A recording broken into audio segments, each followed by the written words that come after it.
మీ అందరికీ ప్రభు పేరట వందనాలు తెలియజేస్తూ ఉన్నాను. అమూల్యమైన మాటలను గ్రహించుటకును నేర్చుకునుటకును దేవుడు మనకు కృపనిచ్చాడు. దేవునికి స్తోత్రం, హల్లెలూయా. పోయిన వారం నుండి పరిశుద్ధాత్మ దేవుడు ప్రార్థనలో ఉన్న 7 మెట్ల గురించి మాట్లాడుతూ ఉన్నాడు. అవి ఏ మెట్లో మనము పోయిన వారం నుంచి నేర్చుకుంటూ ఉన్నాం. మనం నేర్చుకున్న 4 మెట్లు ఒకసారి జ్ఞాపకం చేసుకుని మిగతా 3 మెట్ల దగ్గరికి వెళ్దాం. మొట్టమొదటి మెట్టు కృతజ్ఞత. కృతజ్ఞత అనే మెట్టు నీ ప్రార్థన జీవితంలో లేకపోతే నువ్వు ఎక్కడున్నావు అక్కడే ఉంటావు, కానీ ముందుకు సాగలేవు. కనుక రెండో మెట్టు అవగాహన. ఎందుకు ప్రార్థన చేస్తున్నావు, దేని కొరకు ప్రార్థన చేస్తున్నావో అవగాహన అనేది చాలా ప్రాముఖ్యమైనది. మూడోది ముఖ్యమైనది. అనగా ఈ దినానికి ఏది ముఖ్యమో అది నువ్వు దేవుని యొద్ద అడగాలి, ఆ మెట్టును పరచాలి. దేవునికి స్తోత్రం. ఆ తర్వాత 4వ మెట్టు శాంతి. ప్రార్థన ఉరుకులాడుతూ చేసేది కాదు, ప్రార్థన కంగారుగా చేసేది కాదు. ప్రార్థన శాంతముతో తండ్రిని వేడుకోగలిగిన సమయం. దేవునికి స్తోత్రం, హల్లెలూయా. ఈ 4 విషయాల గురించి పోయిన వారం మనం నేర్చుకున్నాం.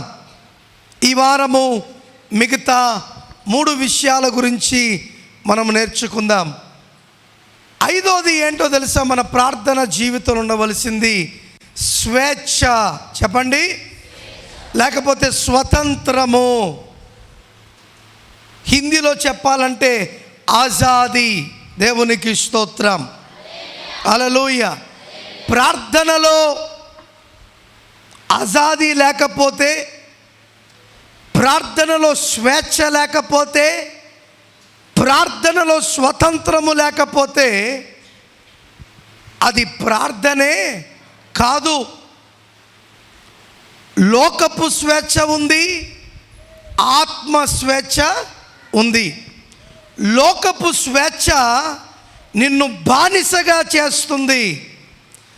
ఆత్మ స్వేచ్ఛ నిన్ను అనుదినము ఒక నూతనమైన అనుభవాన్ని అనుభవించడానికి కార్యము చేస్తూ ఉంది. దేవునికి స్తోత్రం, హల్లెలూయా. లోక స్వేచ్ఛ నిన్ను ఊబిలాంటి ఉచ్చులోకి లాగుతుంది.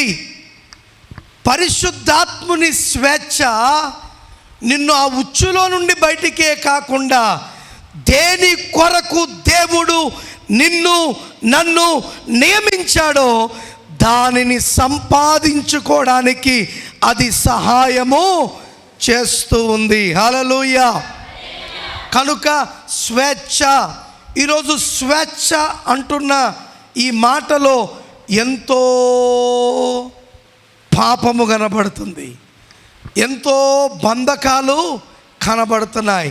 అయితే లోక స్వేచ్ఛ గురించి దేవుడు మాట్లాడట్లేదు, కానీ దేవుని ఆత్మ ద్వారా నీకు నాకు కలుగు స్వేచ్ఛ గురించి దేవుని ఆత్మ మనతో మాట్లాడుతుంది. దేవునికి స్తోత్రం.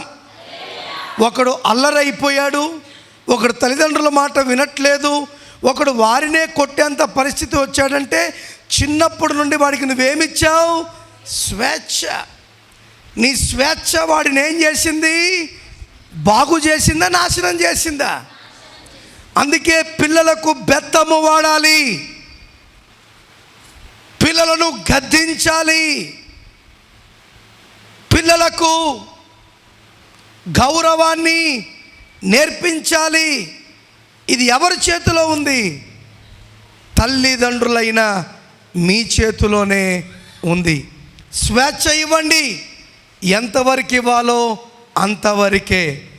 దానికి మించిపోతే అది వాడి జీవితానికి విషమై వాడి ప్రాణమునే తీసుకోగలిగిన పరిస్థితి ఆ స్వేచ్ఛ ఇస్తుంది. లోకపు స్వేచ్ఛ బానిసత్వంలోకి నడిపిస్తుంది. పని చేయాలి, డబ్బు సంపాదించాలి, తాగాలి, తినాలి, కట్టుకున్న భార్యను హింసించాలి, ఇంట్లో శాంతి సమాధానము లేకుండా చెయ్యాలి. ఏ స్వేచ్ఛ ఇది? ఇప్పుడు ఎవరికైనా మనం చెప్తున్నామనుకో, నా జీవితము నా ఇష్టం అంటాడు, నా డబ్బు నా ఇష్టం, నా బ్రతుకు నా ఇష్టం. అక్కడే మనం పప్పులో కాళ్ళేస్తున్నాం. ఎవరి జీవితము వాడిష్టము కాదు, దేవుని ఇష్టం. ఎందుకంటే నరుని నాసికారంధ్రములలో జీవవాయువు ఊదగా నరుడు జీవాత్మాయను. అందుకే 145 కీర్తన 18వ వచనములో మనం చదువుకున్నాం. ఏమంటున్నాడు?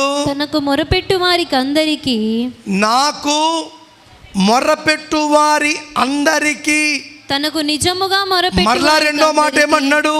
తనకు నిజముగా మొరపెట్టు వారందరికీ యెహోవా సమీపముగా ఉన్నాడు. యెహోవా సమీపముగా ఉన్నాడు. దేవునికి స్తోత్రం.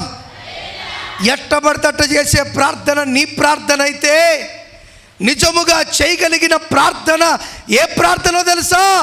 ఈ 7 మెట్లు నింపుకొని ప్రభువును కలుసుకోగలిగిన ప్రార్థన నువ్వు చేయగలిగితే, నీవు ఎప్పుడైతే విత్తుతావో అప్పుడే కొయ్యగలిగిన శక్తిని దేవుడు నీకు నాకు అనుగ్రహిస్తాడు. దేవునికి స్తోత్రం కలుగునుగాక. హల్లెలూయా, హల్లెలూయా. 2 కొరింథీయులకు రాసిన పత్రిక 3వ అధ్యాయము 17వ వచనాన్ని చదువుకుందాం.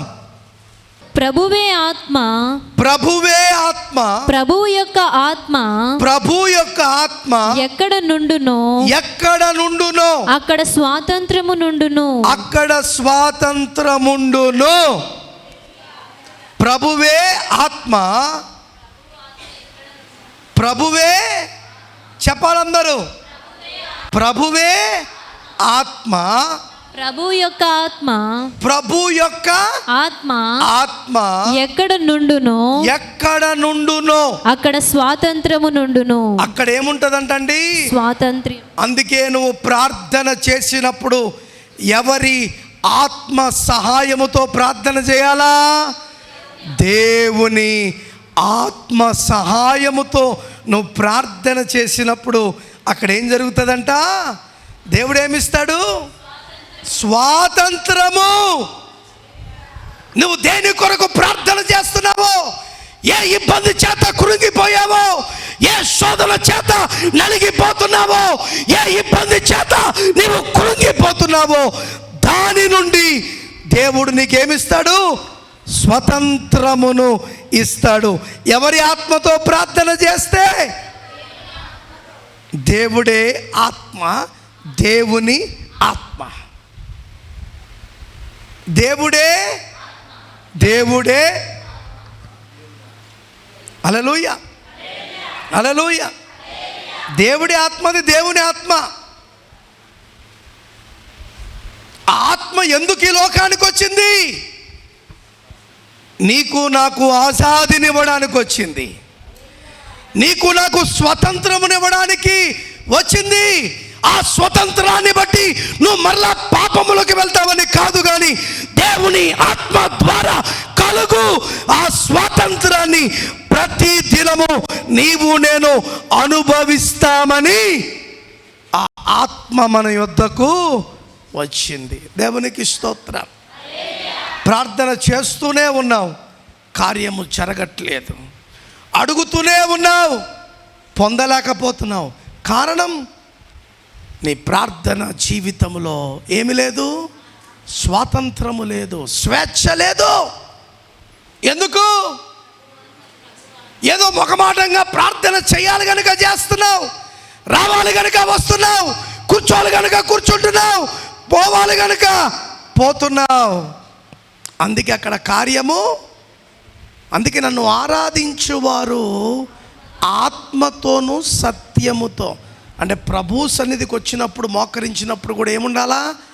ఆత్మ సత్యం రెండు ఉండాలి. దేవుని మాట మనిషిని స్వతంత్రుడిగా చేయుచున్నది. అదే సత్యం, అదే సత్యం. సత్యం ఎప్పుడు మనిషిని ఏం చేస్తుంది? బానిసగా చేయదు, స్వతంత్రుడిగా. దేవుడు ఎంత గొప్ప దేవుడు అంటే ముందు నుంచి కూడా స్వేచ్ఛనిచ్చాడు మనిషికి. ఏంటండి? ముందు నుంచి కూడా మనిషికి స్వేచ్ఛనిచ్చాడు. ఏది మంచో ఏది చెడో, ఏది చేస్తే దేవుని కృపను పొందుకుంటావు, ఏది చేస్తే దేవుని కృపను పోగొట్టుకుంటావు అంతా చెప్పాడు. అవునా? దేవుడెప్పుడు నీ హద్దు మీరమని చెప్పలేదు. నీ హద్దులో నీ ఉండు, నేను నీకు తోడై ఉంటాను అన్నాడు. కానీ మనమేం చేశాం? హద్దును దాటాం, హద్దును దాటాం. అందుకే బైబిల్లో ఏది కూడా మరుగుంచి దేవుడు చేయలేదు, సమస్తమును బట్టుబయలు చేశాడు. కార్యము కొరకు ఎదురు చూడని వాడు పప్పులో కాళ్ళు వేశాడు. దేవుని చిత్తము కొరకు కనిపెట్టని వాడు పాపములను చేశాడు. ఇవన్నీ మన జీవితాలకు ఒక మాదిరి. నీవు కూడా వాళ్ళ పప్పులో కాళ్ళేస్తావా? నీవు కూడా వారి వాళ్ళ పాపములు చేస్తావా? నో. ఎంత ఆలస్యమైతే అంత బలమైన కార్యము నేను చేస్తా. కనుక నువ్వేం చేయాలా? అటువంటి తప్పు చేయకుండా నిరీక్షణ కలిగి నువ్వు ముందుకు సాగాలి. దేవునికి స్తోత్రం, హల్లెలూయా. మనము పరిగెత్తుతున్న ఈ పంద్య రంగములో ఓపిక లేకపోతే నువ్వు వేస్ట్. ఓపిక లేకపోతే నేను వేస్ట్. మన పని పరిగెత్తుతూ ఉండాలి, ఆయన పని నీ విశ్వాసమును చూచి, నీ నమ్మకమును చూచి ఏ సమయానికి ఏమి ఇవ్వాలో దేవుడు నీకు అనుగ్రహిస్తాడు. ఉరుకులాడొద్దు. ఉరుకులాడితే పప్పులో కాలేసినట్టే, ఉరుకులాడితే పాపమును చేసినట్టే. అందుకే మనం ఏం చేయాలా? దేవుని చిత్తము కొరకు కనిపెట్టాలి. నాది కాదయ్యా, నాది కాదయ్యా, నీ చిత్తం. నా చిత్తం ఎప్పుడు తప్పే, నీ చిత్తము ఎప్పుడు నా జీవితంలో సరే. తప్పునే చేస్తున్నాం కానీ దేవుని చిత్తాన్ని చేయగలుగుతున్నామా? ఆలోచించండి. అందుకే మన ప్రార్థనలో ఏముండాలి? స్వతంత్రం ఉండాలి, స్వేచ్ఛ ఉండాలి. నేను ఇది నా ప్రభువును ఆత్మతో నేను అడుగుతున్నప్పుడు ఆ ఆత్మే నా బంధకముల నుండి నాకు విడుదల ఇవ్వాలి. సంఘము అత్యాసక్తితో ప్రార్థన చేస్తుంటే పేతురు చెరసాల్లో నుంచి బయటకు రాలేదా? రాలేదా? రాలేదా? రాలేదా? వచ్చాడు.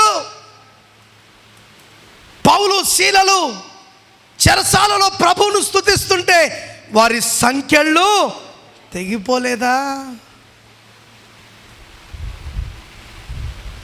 నీ పాట, నీ ఆరాధన, నీ సాక్ష్యం, నీ భక్తి, నీ ప్రార్థన నిన్ను నన్ను ఎప్పుడు ఏం చేస్తూ ఉండాలా?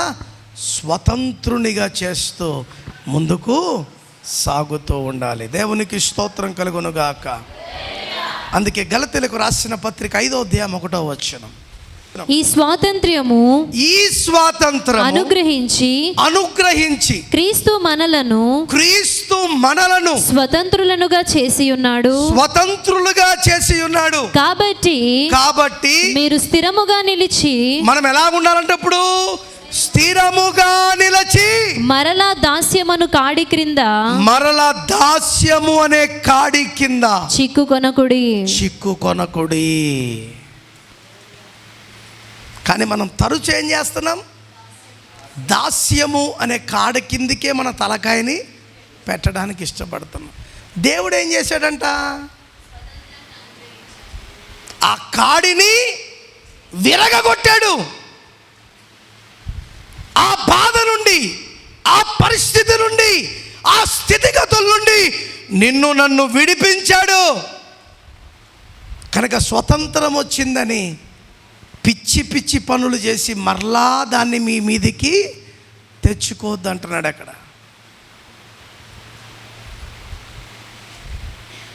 మనం ఎంత స్వతంత్రులుగా ఉంటామో అంతే బలముగా ఆ కాడిని నీ మీద మోయిపించాలని సాతాను ప్రయత్నము చేస్తూనే ఉంటుంది.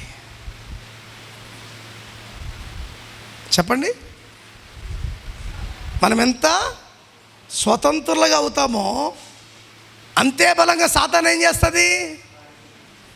ఆ కాడిని నీ మీద మోయిపించాలని, నిందలు పెట్టాలని, అవమానాలు పెట్టాలని, బాధలు పెట్టాలని, నిన్ను కృంగదీయాలని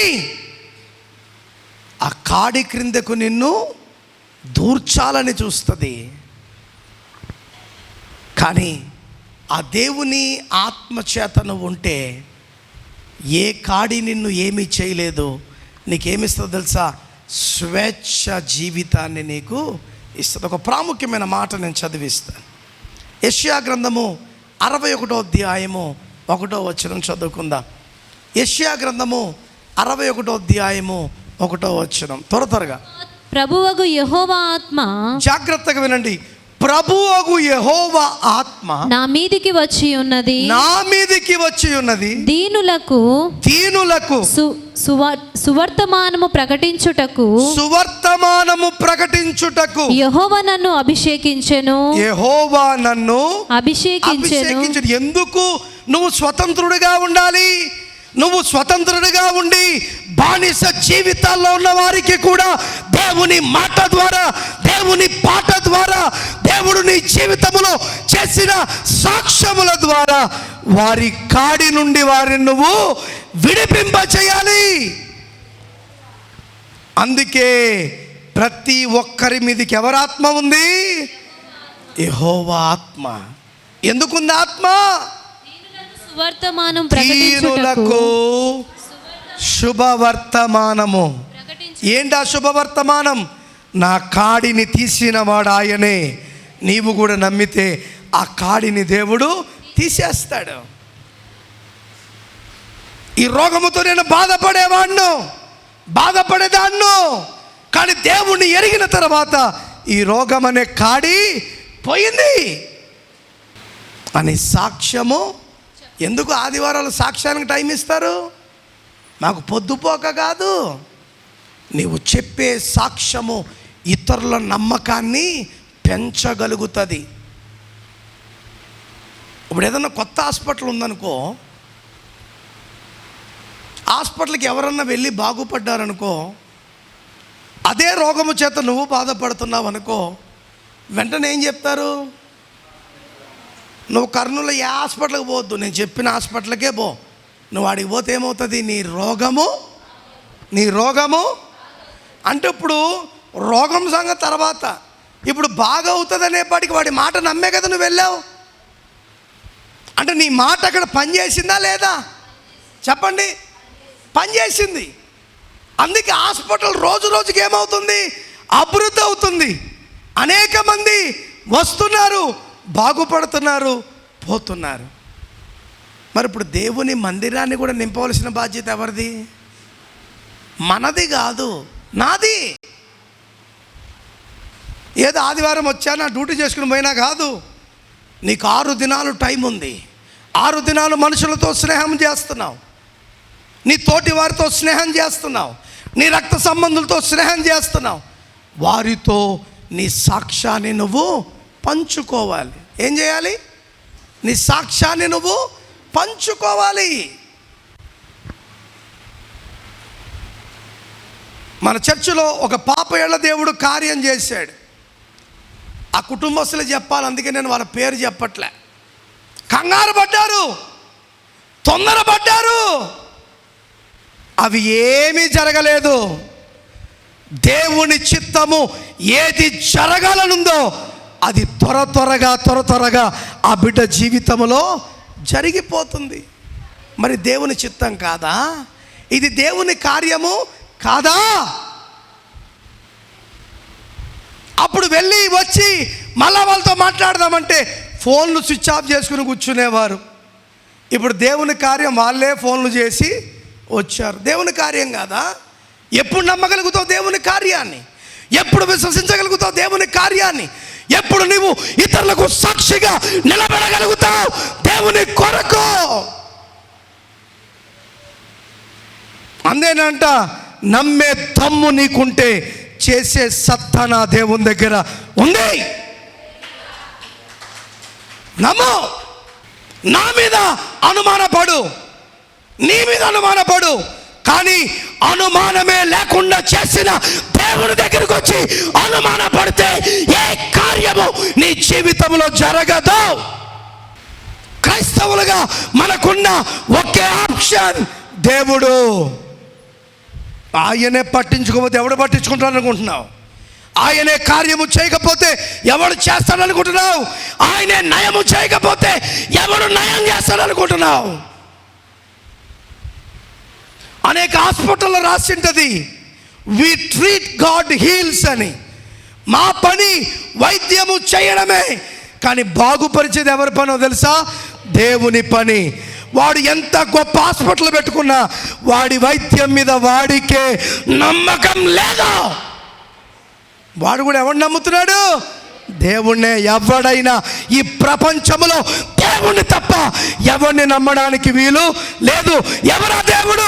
నీవు నేను ఆరాధించే దేవుడు జీవము కలిగిన వాడు, శక్తి కలిగిన వాడు, బలము కలిగిన వాడు, మరణమును సహితము తిరిగి జీవముగా బతకగలిగిన దేవుని నామములో మనమున్నప్పుడు దేని కొరకు భయపడవలసిన పని లేదు. సముద్రాన్ని 2 పాయలుగా చీల్చేశాడు దేవుడు. బండ నుండి నీటి ఊటను ఉబికింపజేశాడు దేవుడు. పరలోకములో నుండి మన్నాను కురిపించగలిగాడు దేవుడు. చేదైన మారాను మధురముగా చేయగలిగాడు దేవుడు. ఏం కావాలా? ఈ దేవుని దగ్గరికి వచ్చాక కూడా నీ బతుకు మారకపోతే ప్రపంచంలో నువ్వు ఎక్కడికి వెళ్ళినా నువ్వు బాగుపడే లెక్క లేదు.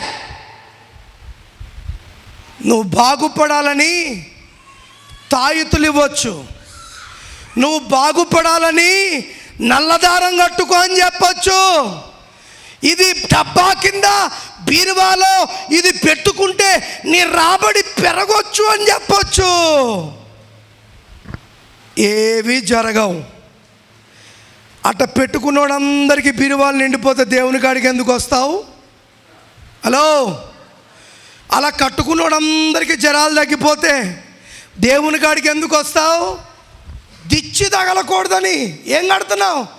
నల్లతాడు కడుతున్నావే, అయినా వాంతులు, అయినా బేదులు, అయినా జ్వరాలు, అయినా దగ్గులు. పని చేయలేదా? క్రైస్తవ జీవితం అంటే ఆషామాషి కాదండి. క్రైస్తవ జీవితం అంటే బొమ్మలాట కాదు. క్రైస్తవ జీవితానికి ఉన్న ప్రమాణాలు వేరు. ఈ ప్రమాణాలు లోకముతో ఎప్పుడూ సరితూగలేవు. అందుకే అది లోకం, ఇది పరలోకం. హల్లెలూయా. అది చీకటి, ఇది వెలుగు.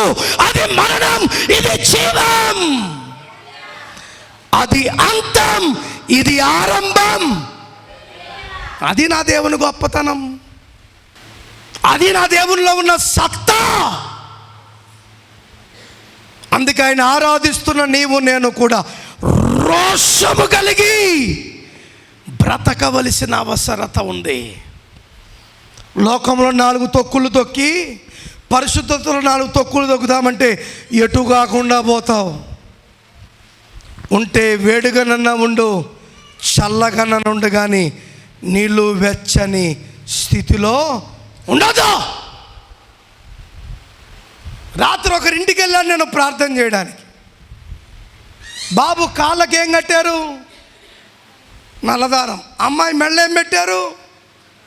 తాయిది కట్టి ఉంది. అడిగా డైరెక్ట్గా నేను, మరి కట్టుకున్నవి ఏం నయం కాలేదా?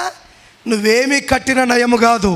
ఈ కట్ల నుండి, ఈ పాపము నుండి, ఈ రోగము నుండి, ఈ శాపము నుండి, ఈ మరణకరమైన కాడి నుండి విడిపింపగలిగిన వాడు నజరేయుడైన యేసు ఒక్కడే. ఆయన తప్ప ఈ భూమి మీద, భూమి తర్వాత కూడా ఎవడు లేడు. అందుకే నమ్ముట నీ వలనైతే నమ్మువానికి సమస్తము సాధ్యం. దేవుడు కార్యము చెయ్యాలని నీ మెట్టు దగ్గరికి వస్తే నువ్వేం చేస్తున్నావు? తాయితులు, తంత్రాలు, మంత్రాలు. అందుకే లోకంలో ఒక మాట అంటారు, నీ తంత్రాలకి చింతకాయలు ఏమంటారు? ఏంటది సరిగ్గా చెప్పండి. ఈ సామెతలు బాగా వస్తాయి మనకు. ఏంటి? ఈ మంత్రాలకి చింతకాయలేమి నిజంగా రాలవు. బొట్టు సంచులో ఉన్న డబ్బులే రాలుతాయి, జేబులో ఉన్న డబ్బులే రాలుతాయి. నిజమే. వాళ్ళు ఇంకా అంటే బాగుండదని పెద్దలు బాగా పెట్టినారు సామెత. ఏంటంట? మంత్రాలకు, కానీ ప్రార్థనకు నీ జీవితమే రాలిపోద్ది. ప్రార్థనకు ఎండిపోయిన నీ పాపపు జీవితం మారిపోయి మరలా దేవుని మందిరములో చిగురించగలిగిన శక్తిని దేవుడు నీకు నాకు అనుగ్రహిస్తాడు. దేవునికి స్తోత్రం. హల్లెలూయా. అందుకే ప్రార్థన అనే దానిలో 5వ మెట్టు ఎలా ఉండాలి మనం? స్వేచ్ఛగా. దేవునికి స్తోత్రం. 118వ కీర్తన 5వ వచనం. ఇరుకునందు ఉండి నేను యెహోవాకు మొరపెట్టి తిని విశాల స్థలమందు యెహోవా నాకు ఉత్తరమిచ్చెను. చెప్పలు కొడుతూ గట్టిగా దేవుని స్తుతించండి. హల్లెలూయా. నేను ఎక్కడ మొరపెట్టా? ఇరుకునందు. ఏమీ తోచట్లేదు, ఏం చేయాలో అర్థం కావట్లేదు, ఎవరు నన్ను నమ్మే పరిస్థితి లేదు. ఎంత నిజాయితీగా ఉన్నా నా నిజాయితీ ఎవరు ముందు కనుపరుచుకోలేకపోతున్నాను. నేను ఇరుక్కున నీకేం చేస్తున్నాను? మొరపెడుతున్నా. దేవుడు అంటాడంట, మనుషులు నిన్ను చూచినా చూడకపోయినా, మనుషులు నిన్ను తలపెట్టినా తలపెట్టకపోయినా, నేను నీకు జవాబు ఎక్కడిస్తానో తెలుసా? విశాల స్థలములో. దేవునికి స్తోత్రం. విశాల స్థలం అన్నాడంటే విడుదల, విశాల స్థలం అన్నాడంటే స్వేచ్ఛ, విశాల స్థలం అన్నాడంటే దేవుని కార్యం అదే అని అర్థం. దేవునికి స్తోత్రం. అందుకే మనం ఇరుకున మొరపెట్టాలి. దేవుని జవాబు విశాలతలో మనకు దొరుకుతుంది. మనుషులు వింటలేదని బాధపడద్దు. మనుషులు ఎప్పుడు ఎగతాళి చేస్తారు, మనుషులు ఎప్పుడు నిన్ను కృంగదీస్తారు. నేను ఒకటే అంటున్నా, మనుషులకు కనుపరుచుకోగలిగిన భక్తిని నువ్వు చేస్తే నువ్వు చచ్చిన దేవుణ్ణి మెచ్చే భక్తిని చేయలేవు. నీ నా భక్తిని చూస్తున్నవాడు ఎవరో తెలుసా? దేవుడు. వాడు పొగడాలి, వీడు పొగడాలి, వాడు శభాషణలు. ఈ శభాషలు కోరుకుంటే దూతల శభాషణం నిన్ను. మనల్ని ఎవరనాలి శభాషని? దేవదూతలు అనాలి. శభాష్, నీ కన్నిటిని ఇప్పుడు ఈ బోలంలో పెట్టుకుని నేను తీసుకెళ్తున్నాను ఆయన దగ్గరికి. ఏం బాధపడద్దు, ఆయన నీకు శాంక్షన్ చేసేస్తాడు. దేవునికి స్తోత్రం. హల్లెలూయా. ఆయన నీకేం చేస్తాడు? శాంక్షన్ చేసేస్తాడు. 1 కొరింథీయులకు రాసిన పత్రిక 6వ అధ్యాయం 12వ వచనం. అన్నిటి యందు నాకు స్వాతంత్రము కలుగు గాని, నాకు స్వాతంత్రము కలదు గాని, స్వాతంత్రము కలదు గాని అన్నియు చేయదగినవి కావు, చెయ్యతగినవి కావు. గుర్తుపెట్టుకోండి, ఇది అండర్లైన్ చేసుకోండి ఈ మాట. ఏమంటున్నాడు? అన్నిటి యందు నాకేముంది? స్వాతంత్రము కలదు గాని. స్వాతంత్రం కలదు. నేను తాగొచ్చు, నేను వ్యభిచారం చెయ్యొచ్చు, నేను కొంపలు కూల్చొచ్చు, నేను నిందలు వెయ్యొచ్చు, నేను మోసం చెయ్యొచ్చు, నేను బూతులు మాట్లాడొచ్చు, అన్నిటికీ నాకు స్వాతంత్రం ఉంది. కానీ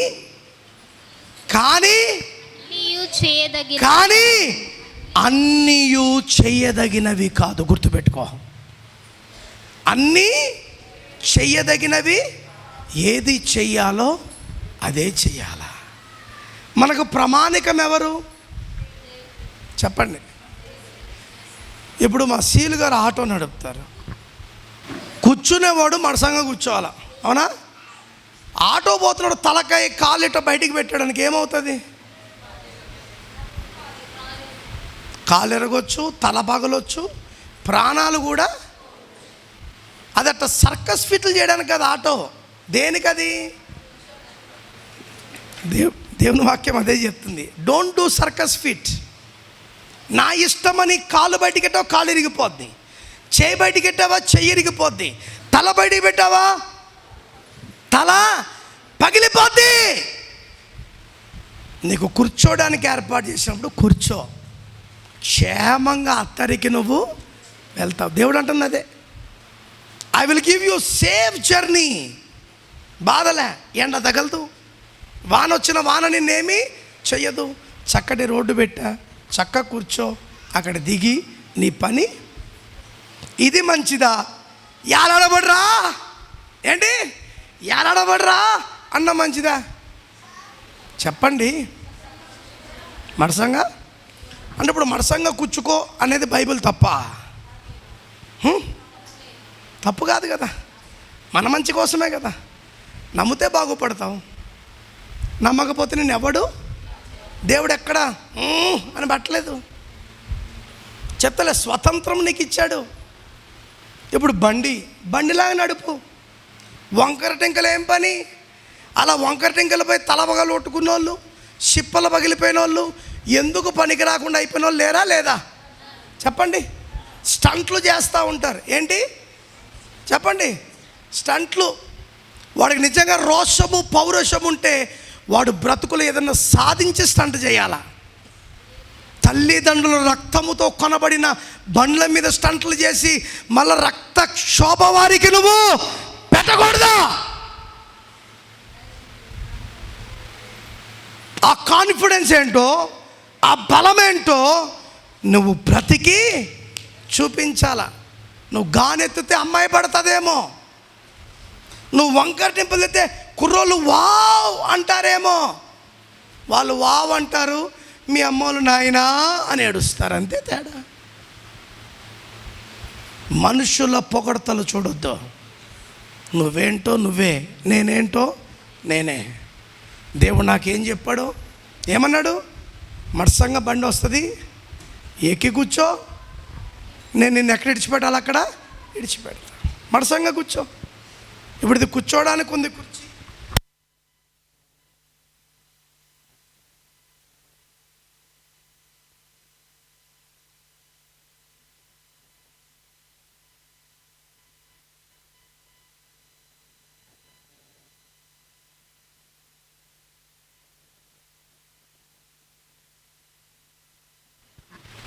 ఇది తప్పు నాదా దేవుందా? దేవుడు మంచి కుర్చీ చేశాడు నీకు, మంచి బ్రతుకు, మంచి ఆలోచన, మంచి కుటుంబం, మంచి భార్య, మంచి పిల్లలు, మంచి పని అన్నీ ఇస్తే నువ్వేం చేస్తున్నావు? బాగాలేదు నేనా, సొట్టఫిట్లు అయితే బాగుంది. ఎట్టంది సొట్టపిట్టలు బాగుందని నీ జీవితాన్ని నువ్వు నాశనం చేసుకుని మళ్ళా ఓ దేవుడా, నా దేవుడా, నాకు అన్యాయం చేసావు కదరా. ఎవరిని? దేవుడా నువ్వా చేసింది. అందుకే నీ స్వేచ్ఛ నువ్వెంతవరకు వాడుకోవాలో అంతవరకే వాడుకో. దానికి మించి స్వేచ్ఛ చేస్తే నువ్వేమవుతావు? పడిపోతావు. అప్పుడు నిన్ను లేవనెత్తేవారు ఎవరు ఉండరు. అందుకే రేచల్, ప్రార్థనలు ఏముండాలి? స్వేచ్ఛ. ఎవరిచ్చే స్వేచ్ఛ? దేవుని ఆత్మ ఇచ్చు స్వేచ్ఛ. దేవునికి స్తోత్రం.